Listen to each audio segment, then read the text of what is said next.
Stress is acknowledged as one of the greatest hazards of our times. Its role in serious illness is well known. Its cost to industry is enormous. A recent survey showed that a company employing 1,000 staff would lose £2 million a year through stress.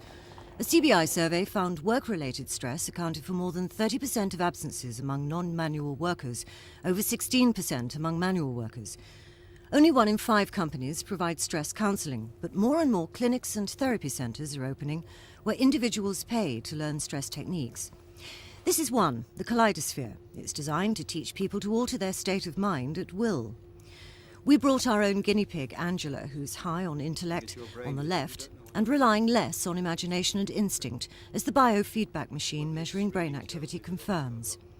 Still wired up, she spent a few minutes gazing into the Kaleidosphere, a combination of optic fibres and mirrors which creates concentric spheres of light. After a couple of minutes concentrating on the sphere, she'd managed to balance intellect and imagination. She became immersed in the patterns and relaxed. Christabel had to give up her high-powered job because of stress and personal problems. When you look into the Kaleidosphere, it's as though it all drops away and you can just be focused on being there at that moment. Sometimes it's just for instantaneous and the chattering monkey starts going very quickly soon afterwards. But just having had a taste, knowing that I can experience that, makes me know that all is not lost. Now she's back in control.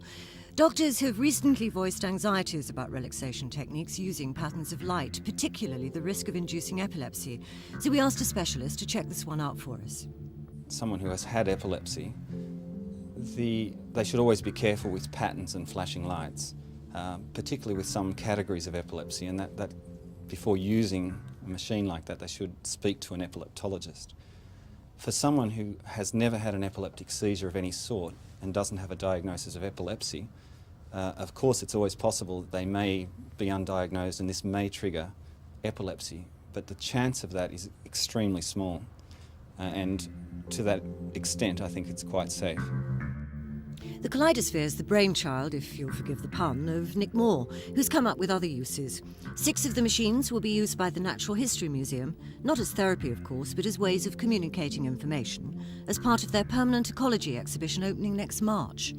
The therapeutic aspect was something which was almost a spin-off after the main invention, like when I invented it several years ago. I then realized that it had a very precise, powerful, meditative capability in terms of that when you look at it, you are able to get into a relaxed state really easily. What television can't do is bring you the 3D effect of the Kaleidosphere. But it's quite reassuring to know that despite the high technology, it really is all done with mirrors, just 4 of them making up thousands of images. Tricia Ingram's Thames News.